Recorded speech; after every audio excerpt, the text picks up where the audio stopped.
there were also correlations with self-neglect, which is, or homelessness, which is often what we tend to think about, or I think about when I think about substance alcohol dependence, but also correlations with fire deaths and exploitation. And that's something we'll explore a little bit more in a moment. And in addition to the 25% of SARS subjects being alcohol dependent, there were another 5 SARS where somebody significant in that person's life, either their partner or a friend or the person who was abusing them, was alcohol dependent. And in one of those SARS, this was a paid carer who actually, from memory, extorted a great deal of money out of the person that they were that they had the duty to care for. We're looking at safeguarding adult reviews here, but just as an aside, we know that alcohol dependence features very strongly in other reviews too. So in domestic homicide reviews, a report published in 2021 says that 33% of perpetrators of domestic abuse are alcohol dependent. And also in children's reviews, potential alcohol or alcohol or substance misuse seen in 36% of those reviews. So the way that we use alcohol and other substances, but the way we use alcohol is a major issue in our lives, in our work, and in our society. So much of the reviews looked at in the analysis were pre-COVID. I have popped in at the end, the last 2 slides are all kinds of links and references for you to look at and some SARS for you to look at. So I've popped in a thematic review, which was about alcohol use and alcohol dependence during the COVID pandemic for your interest. That was a SAR that I led, and most of the recommendations I made are consistent with what we're talking about today, but it's useful maybe to have a look at that too. But yes, we can conclude from these 25% of safeguarding adult reviews that alcohol dependence is something that we need to be looking at, that we need to be learning more about in terms of how often it comes up in our safeguarding adult reviews. Next slide, please, Eva. So I've used a second national analysis of SARS-2, mainly because this was a little bit more detailed. And this is the Learning from Tragedies report, which Alcohol Concern published in 2019. And there's a link to that in your last 2 slides as well. So this analysis just really drilled down on 11 reviews that were completed in 2017. And what it really shows us is the complexity of working with people who are alcohol dependent. In addition to alcohol dependency, we are seeing people who have mental health, chronic physical health issues, neurological conditions caused by alcohol use. So that ranges from everything from, I can never say this properly, cerebellar ataxia, so difficulties in walking and moving around, right through to cognitive impairment, of Korsakoff syndrome, very poor short-term memory, confabulation, all of those particular issues. And we should also remember that people who are alcohol dependent also frequently have head injuries. So we're also looking at brain injury due to head injury as well, from falls, assaults, etc. Other features in the 11 cases were what was termed unfit living conditions that we probably think of as neglect of the environment. And plenty of experiences of past trauma. So we might see childhood trauma where the use of the substance is there to numb the emotion, numb the trauma, or we may see more contemporary loss or bereavement. And you'll see in many of the SARS that we're looking at, a person may be drinking alcohol, but their use accelerates when their parents die, their mother dies, they lose their job, a child dies. So there are these themes about loss and bereavement as an exacerbator of use of alcohol. And one key thing I really like about this research is it tells us that alcohol, it emerges as part of a complicated set of factors. So in the lens we're using to look at people who are alcohol dependent, remember the alcohol dependence is one of a set of factors, but it will exacerbate all the other factors. Yeah, so the alcohol dependence will make everything else worse. but we need to have the lens really of looking at this range of factors and not just focusing down on the alcohol use. So more from this particular alcohol concern report. Again, it showed us that not only were these people self-neglecting, they were being exploited, physically abused. And you'll note that in 3 of the 11 SARS, the cause of death was being murdered or injury from abuse. They were financially abused. So in 6 of the 11, they were exploited or abused by a third party, and their needs were neglected in a variety of ways from people who had maybe some role in caring for them, both agencies and people. We also see that high correlation with domestic and child abuse as well, and we'll explore through our SARS in a moment the impact on families of drinking. And then 4 of those 11 were men who we might sometimes find are more traditional people in looking at substance abuse, that cohort who's unemployed, living alone, no family contact, really, really horribly isolated and not wanting intrusion from services. Okay, thank you, Eva. So I've just tried to sort of summarise from those 2 reports, what are the overarching lessons for senior managers? The alcohol concern report is much nicer to read. I think it's only about 35 pages and it's packed full of sort of thoughts from the researchers. The England SAR is harder to read. It's about 300 pages long. But if you go onto the Local Government Association website, you can see summaries of the analysis for particular people, so that can be helpful. But anyway, so I've tried to summarise some of the messages from those 2 reports, and these are some messages for senior managers. And the first is about our commissioning practice and thinking about the complexities around alcohol use when we're commissioning services.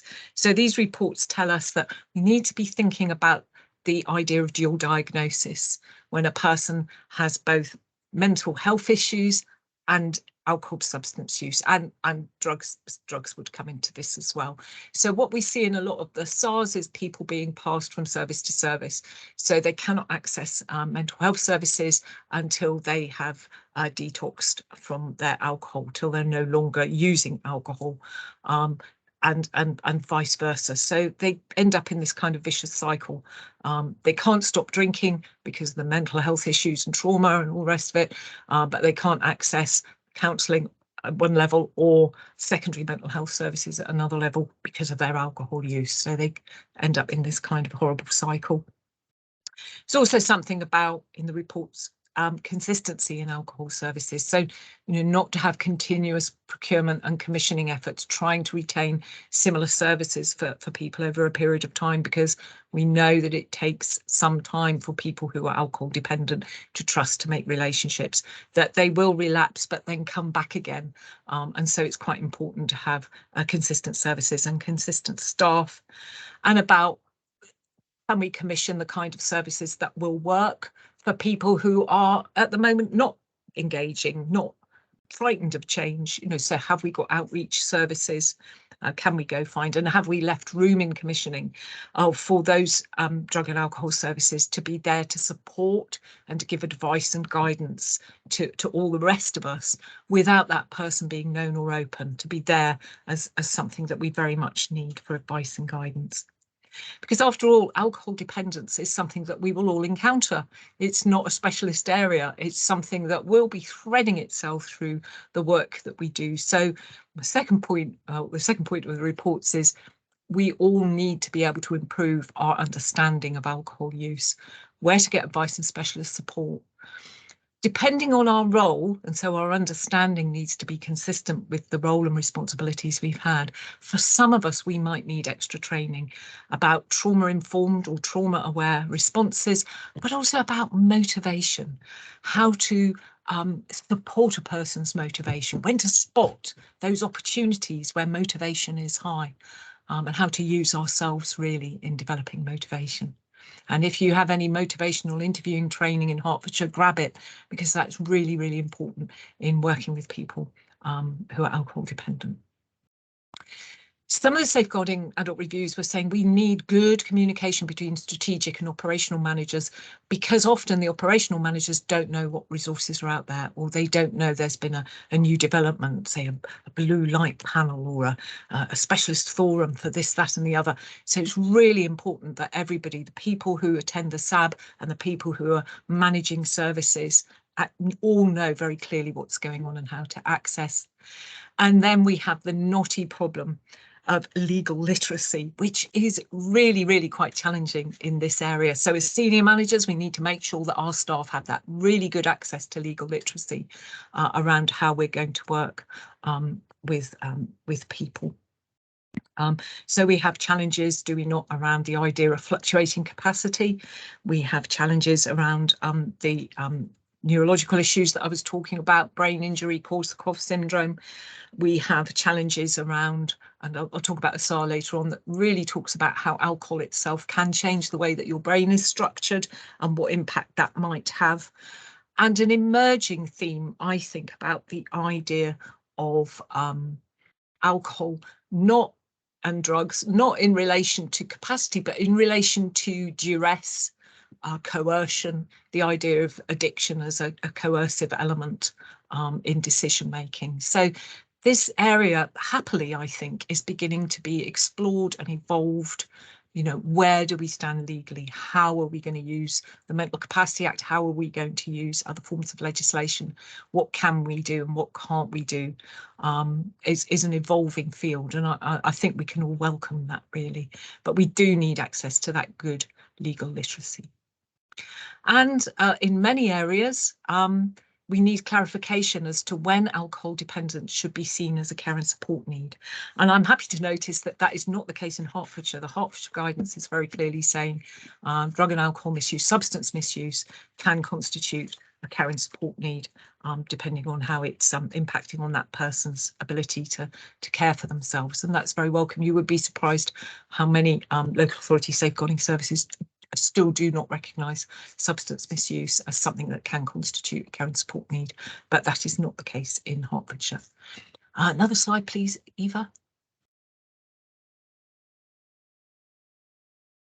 Here we go. Yeah, and just lastly, and if you heard me talk back at the conference you did earlier this year, I've said this before, but it's about we need all of our organisations to commit to multi-agency working, and that's not just to share information. That is about what all of the safeguarding adult reviews are telling us is really, really important. We have to commit to working together to create coordinated plans around people, and those plans, and we'll see later, a lot of the SARs are telling us that we all have a good go and we all try very hard to work together when there's a crisis. But it's actually working together when we need to help prevent, support, spot opportunities, avert a crisis, really. We need those good coordinated plans. We need opportunities to meet together. We need to include all services in reviewing care plans and the risk assessments we've got as each new event occurs, and those services need to include GPs as well as drug and alcohol services to give us that specialist knowledge.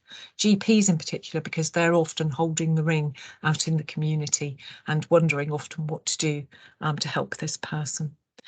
And we need to be prepared to either work with or work as a lead agency in those multi-agency plans. And I know in your guidance it makes reference to the complex cases meeting structure, which is really important in terms of appointing a lead, remaining involved. It's really important with these people that they don't just keep getting passed around agencies, and that we don't just get involved when there's a crisis. And that's what the SARs are telling us.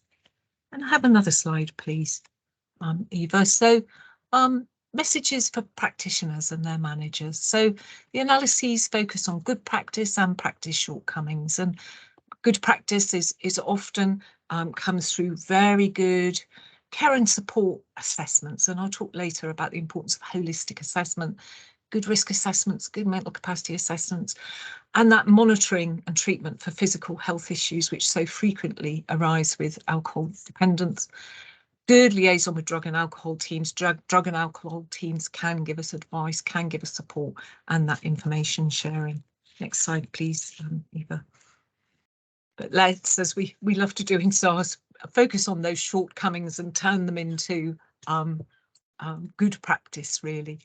So where things went wrong, this first one is really interesting, because a lot of what we see that goes wrong with working with people who are alcohol dependent and also drug dependent is about attitudes, is about assumptions about that person and their situation. And we can only hope that with improved awareness and training and understanding and working together, that we begin to challenge our own assumptions. So some of the assumptions that we've seen in the SARS will say, it's a lifestyle choice. They have made this choice to drink, and, you know, I have no business with interfering in someone's right to self-determination, lifestyle choice, unwise decision making, and so on.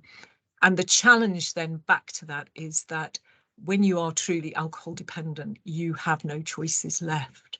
You have to keep drinking. It's very, very hard to stop drinking. There are physical consequences to that. And also the sheer dependence in itself is making it very, very difficult for you to act on decisions, to make choices. We cannot assume that this is ever a free choice to a person. It might have been at the beginning, but certainly often by the time we meet the person, it's not a free choice that they have. But there are many, many reasons why it's very difficult for them to start moving forward. And we need to understand why it's difficult to start moving forward, so that we can then help them to be in a place where they can start to make some choices about alcohol. Other assumptions are people who drink alcohol dependent, they can't change, it's impossible. And one that's not in the SARS, but I used to frequently meet, which is the person is too old to change. They've been drinking for so long, it's too old for them to change. They're too old to change now. And that's an interesting assumption about older drinkers, who sometimes have not been drinking all their lives, have only really started drinking since often their partner died, or their family moved away, or they've become depressed for some reason. And actually it's very possible to go through alcohol treatment at an older age. So there are the assumptions that we might make about why a person is doing this, what options they have, and what the possibilities are for change. There are often in these SARS seen a limited understanding of the actual impact that alcohol dependence has on the person's capacity, their cognition, their ability to make decisions. And ability can be different from capacity, and how we are able to engage with them. And I've talked earlier about the impact of intoxication. When you lose capacity, sobriety, you have capacity. But often there's this misunderstanding that when a person is sober, they are at last capacitus. And what the SARS talk about are these brain changes, these frontal lobe changes, these reasons why the brain becomes damaged over time by the alcohol, and then the neurological issues as well that you can get. And also the impact of addiction itself, which may not remove capacity, but certainly removes free choice. And then shame and guilt and all of the emotions around that. So they can all affect our decision making, and some of those can affect our capacity.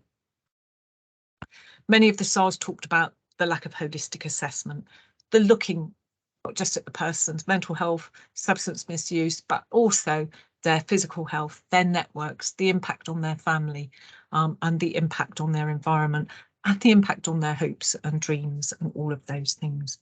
And because we're not using a holistic assessment lens, sometimes we're not seeing all of the issues, including the adult safeguarding issues. So we're maybe primarily focusing on the substance, the alcohol dependence, and not looking at what the impact of that is across the whole of the person's life. And in that way, sometimes we are missing the adult safeguarding connotations of that, not just self-neglect, but also, as I previously mentioned, the exploitation, the abuse, and the possibility of very, very serious damage for the person. Yeah. We need to inform our assessments by our curiosity about how that person's come to be in that position, how that person feels.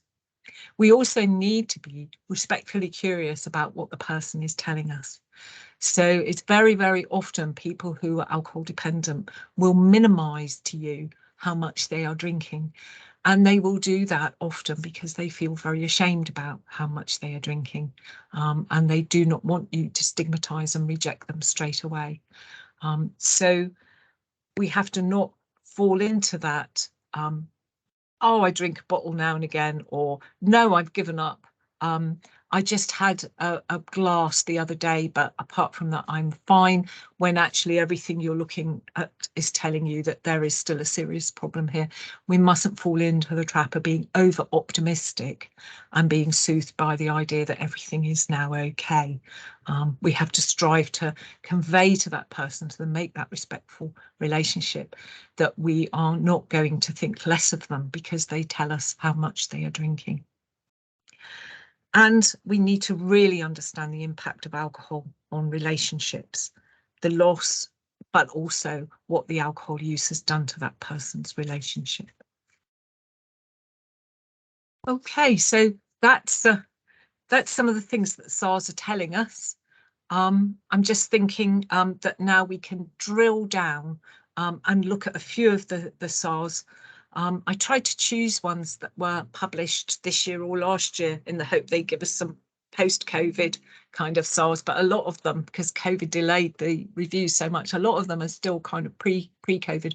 But the during COVID ones that I've led and that I've seen have all of the same themes. So in COVID, we saw an increase, did we not, in people becoming alcohol dependent as they became very isolated and very challenged perhaps by what was happening in their lives. But I think the approach has not particularly been changed by the pandemic. So let's forge forward, and we'll start with Andrew. Okay, so Andrew was 38 years old when he died. He was white British, white UK. He was alcohol dependent. He lived alone, described as a really nice guy. He liked his rock music, and he liked playing computer games and so on. And he'd worked in a warehouse, and he was really, really, really close to his mother. After his mother died in 2018, his consumption of alcohol increased. Okay, so Andrew was already drinking, but after Mum died, who was very much the centre of his world, he began drinking more heavily. And he lost more and more contact with his family as the impact of his drinking took hold. And he lost his job because he just didn't turn up for work. He stayed in his flat and drank. And Andrew had multiple health problems. The most significant was gastrointestinal bleeding, and he called ambulances and was conveyed to hospital quite regularly. So this was a kind of regular, an awful pattern for Andrew. He would bleed and then call an ambulance and then be conveyed to hospital. And usually these hospital stays ended when Andrew discharged himself against medical advice. He had tried alcohol detox, but this hadn't particularly worked. Lots of agencies were engaged with Andrew. There's lots of quite lovely practice in this, with agencies really working very hard. And some of the risks for Andrew were fire risk. The kind of degradation in his life is quite horrible if you decide to read the SARS, in terms of he is living in a flat that is very contaminated with his own urine and feces towards the end. His clothes are he's just not adequately clothed. He's really, really quite confused, and he's very, very unwell. So it's really a very sad picture.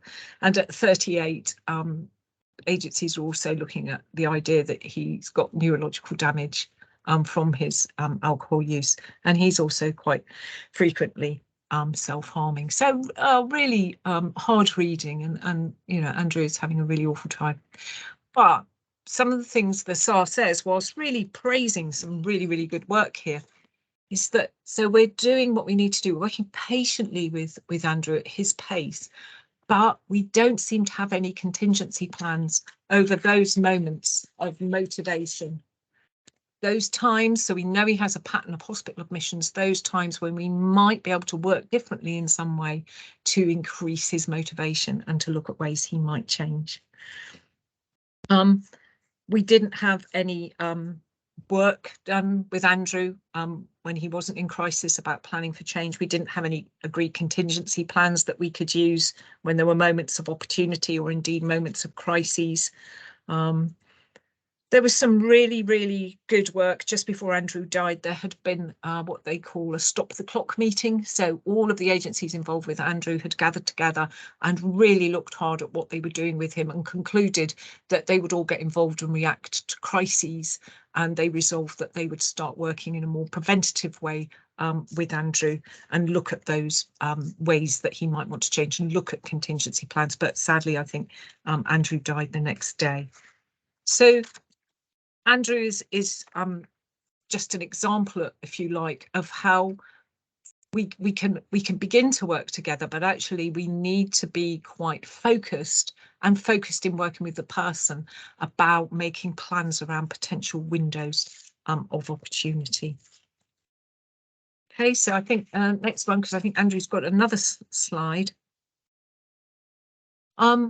So when Andrew was not drinking, people backed off and thought, well, he's not drinking anymore, he's going to be okay.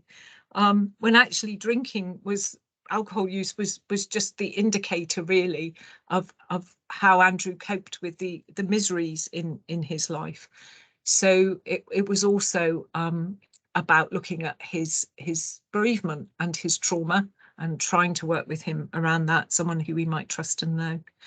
And here too, we see the emergence of the idea that the alcohol dependence could have had, and this is a quote from the Tsar, a coercive and controlling influence on the decisions he made. I'm not sure alcohol is capable of coercion, but I think I know where the author is coming from.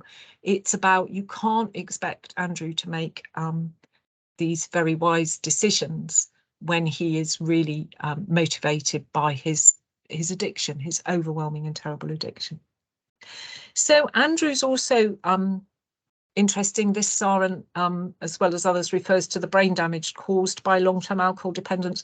Andrew had actually had 2 brain scans that showed he had cortical atrophy and involutional changes, i.e. his brain was shrinking. And having made those scans, people didn't quite know what to do with that information or how that might impact on his decision making. So again, it's really having that close liaison between clinicians and practitioners in terms of what are these changes showing, how does that come out in terms of how we might be thinking about Andrew's capacity. Okay, so Andrew is about the controlling influence of alcohol, but also the damage to the brain on alcohol in someone who we might think is capacitated when they're no longer drinking. Okay, next slide, Eva. I'll rattle on. Time as ever is growing short. So this is Martin. And Martin was 36, again, white British. He died in 2019. Long history of mental health concerns. Martin was diagnosed with schizophrenia when he was in his young adulthood. And he was also had liver damage. He had very limited mobility. Some practitioners thought of him as having a learning disability because the impact of his mental health and his drinking was so powerful that he found it very, very difficult to make decisions, to manage his life, and was regarded as a very high-risk drinker. He lived alone. He appeared to be self-neglecting, poor personal hygiene, flat unclean, didn't take his medication, his mental health medication. But people were working with him, and he was interested in moving to a supported environment in which he could become alcohol free. At the time of his death, and he was found dead at home, he didn't have any alcohol in his system. So there's the thought that maybe he was trying to detox himself, which can be quite dangerous in someone who's very alcohol dependent and may have died as a result of that. He did have a very strong connection with his dad, and his dad worked very, very hard to help Martin. He supported it with his finances, and he also delivered money and alcohol to his son. So there's that ambivalence about that relationship, perhaps in our mind. Is he trying to control the amount of alcohol that Martin uses? Is he providing Martin with alcohol? Martin could become very, very angry when drunk. He had a history of assaults on members of staff. He had a history of assaults on his mother. So there's that very, very stressed family relationships for Martin. And here, again, we have the dilemmas of the dual diagnosis with different perceptions of which was the primary problem. And with dual diagnosis, you want to think, is there a primary problem or is there just a problem that kind of complicates each other, if you like? And so Martin too was not receiving that effective support. There's plenty to work on with Martin, really. He did have an involved family. There were many agencies involved, but the key with Martin was probably working with both his mental health and his drinking. Okay, another slide. Oh, such happy stories we tell when we meet, don't we? It is so sad. So this one is a person only known, well, a woman only known as Mrs. S.K. I had kind of two problems with this SAR, although it is very, very useful and interesting. Firstly, the SAR author has not mentioned when Mrs. S.K. died. And also, Mrs. S.K. was Black. She was a woman from the Caribbean, and that dimension for her and her children isn't particularly explored well in this SAR. But what is explored well is the interaction with her mental health and also the impact of her drinking on her children. So Mrs. S.K.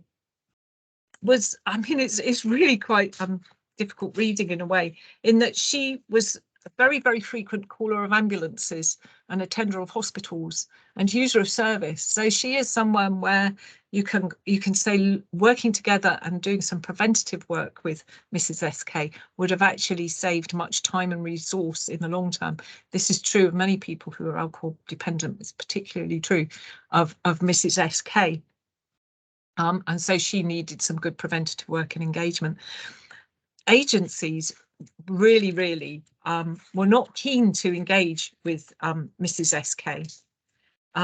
Merton Centre for Independent Living, so it was Merton where this SAR happened, were really good with her and really advocated on her behalf.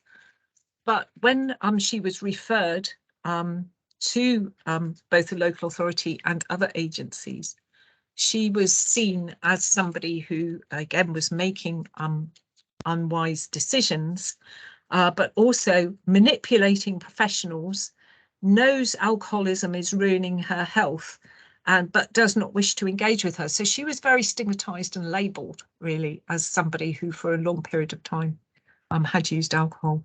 Why had she started using alcohol? She had drunk some of her life, but had been really thrown by the death of her uncle, who was somebody who she was really close to in the UK. Her marriage then fell apart. She then began drinking more heavily when she became involved in a 3-year relationship of domestic abuse. She lost her job. She'd been a teaching assistant, and from there on in, she was just lost, really. Mrs. SK had children. And just from her review, it's useful looking at their experience. Remember, we're not just working with adults, we need to look at the impact on other members of their family. So the children were interviewed for the SAR, they were 24 and 22, but at the time of the period the SAR was looking at, they were 15 and 17.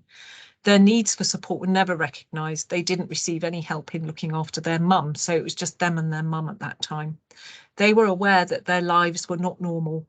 Both of them had to get paid jobs while they were young, because there was never enough money in the household. No one questioned them about this. They were never recognised as children in need or at risk. They were asked by their grandmother not to tell anybody what it was really like at home. But their mum would be drunk and rude when talking to teachers. She embarrassed them both when she was at school, but the school didn't seem to recognise them as needing help. As far as they can remember, their mother was drunk a lot of the time, but it got worse when their uncle passed away when they were 14 or 16, and she never managed to recover from the grief or shock.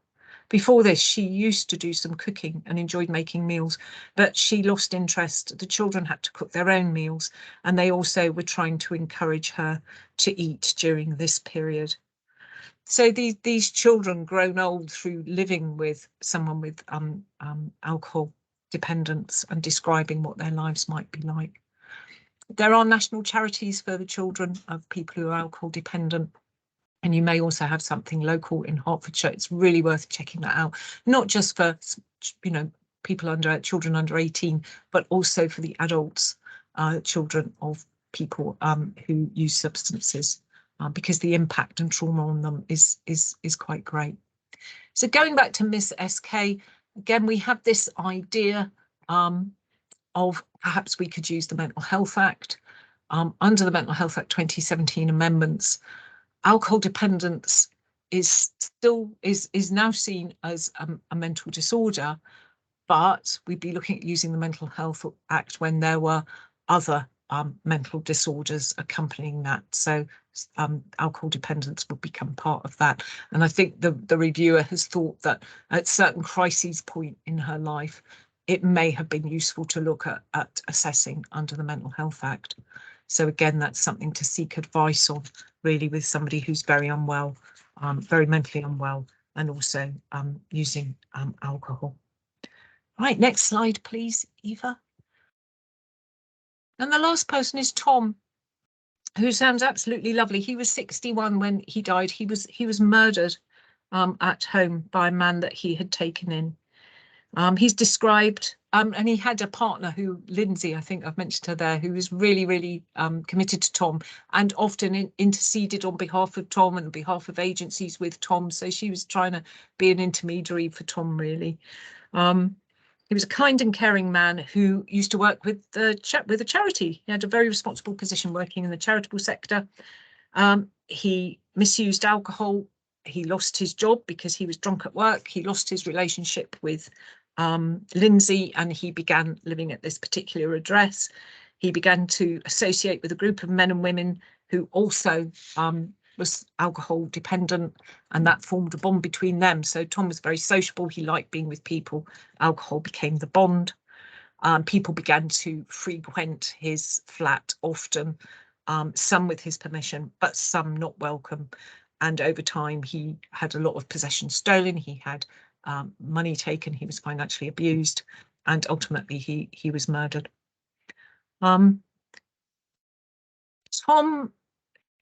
is about this idea we have, really, as the culture of drinking and alcohol groups and what happens within them, and how it can be hard to break the cycle with the person who enjoys being with a group, who have a common purpose, who in front of your group you don't have to feel shame or guilt when you do with other groups. So there is a bond there, but there are also chances that some members of the group may be taken advantage of.